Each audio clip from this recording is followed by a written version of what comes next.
Hello, ഇന്ന് എന്ത് craft ചെയ്യുമെന്ന് വിചാരിച്ചിരിക്കുമ്പോഴാണ് ഈ ബൾബിന്റെ കൺമുന്നിൽ പെടുന്നത്. ഈ ബൾബ് വെച്ച് ഞാൻ എന്തുണ്ടാക്കാൻ പോണെന്നുള്ള ഒരു ഏകദേശ ഊഹമൊക്കെ നിങ്ങൾക്ക് ഉണ്ടാവൂലേ? അതന്നെ നമ്മുടെ മഷ്റൂം.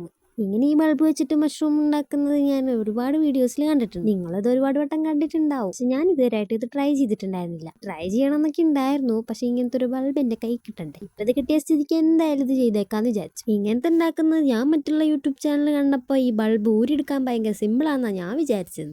പക്ഷെ അത് അത്ര പെട്ടെന്നൊന്നും കിട്ടുന്നുണ്ടായിരുന്നില്ല. ഈ വീഡിയോയിൽ ഞാൻ കാണിച്ച പെട്ടെന്ന് കിട്ടിയ പോലെയല്ലേ. പക്ഷെ ഞാനത് ഒരുപാട് നേരം അതിന്റെ മുകളിലൊന്ന് ബലം പ്രയോഗിച്ചിട്ടാണ് അതൊന്ന് കിട്ടിയത് തന്നെ. ഇത് ഉണ്ടാക്കുന്ന എങ്ങനെയെന്നൊക്കെ നിങ്ങൾക്ക് അറിയാവുന്നതല്ലേ. ഇതിനിപ്പോ വേണ്ടത് പെയിന്റും പിന്നെ ബൾബും മാത്രമാണ്. ഇത് ഉണ്ടാക്കാൻ ഭയങ്കര സിമ്പിളൊക്കെ തന്നെയാണ്. പക്ഷെ ഇത് മടിച്ച പെയിന്റ് ഒന്ന് ഉണങ്ങി കിട്ടാപ്പെട്ട പാട്. ഇതിൽ ഓരോ ഘട്ടത്തിലും നമ്മൾ പെയിന്റ് അടിച്ചു കഴിഞ്ഞ് അത് ഉണങ്ങുന്നവരെ കാത്തിരിക്കുക വേണം. അങ്ങനെ ബൾബിന്റെ മുകളിലുള്ള ആ ചോപ്പ് പെയിന്റ് അടിച്ച് അതിൽ കൂടെ വൈറ്റ് കുത്തൊക്കെ അടിച്ചിട്ട് നമ്മളുടെ ബൾബിന്റെ അടിയത്തെ സാധനം അതുമ്പോൾ കുറച്ച് വൈറ്റ് പെയിന്റും അടിച്ചിട്ട് പിന്നെ ഇങ്ങനെ പുല്ല് നിൽക്കുന്ന പോലെ കുറച്ച് പച്ച വരകളൊക്കെ വരച്ചിട്ട് പിന്നെയും കുറച്ച് ചോപ്പ് കുത്തൊക്കെ ഇട്ട് പൂക്കൾ പോലെ വരയ്ക്കാം. അപ്പോൾ നമ്മുടെ പെയിന്റ് അടിക്കൽ പരിപാടികളൊക്കെ കഴിഞ്ഞു. പിന്നെ നമുക്കൊരു കുപ്പിയുടെ അടുപ്പ് കൊണ്ടുവന്ന് അതിന്റെ മുകൾ കൂടെ ഒന്ന് ഒട്ടിച്ചു കൊടുക്കുക. അത് വെച്ചിരിക്കുന്നത് എന്താണെന്ന് വെച്ചാൽ കുറച്ച് ഹൈറ്റ് ഒക്കെ തോന്നിക്കണ്ടേ, അതിനാണ്. അപ്പോൾ നമ്മുടെ മഷ്റൂം സെറ്റ് ആയിട്ടുണ്ട്. അപ്പോൾ ഇഷ്ടപ്പെട്ട് കഴിഞ്ഞിട്ടുണ്ടെങ്കിൽ ലൈക്ക് ചെയ്ത് സബ്സ്ക്രൈബ് ചെയ്ത് സപ്പോർട്ട് ചെയ്യുക. പിന്നെ നിങ്ങളുടെ അഭിപ്രായം കമന്റ് ചെയ്യുക.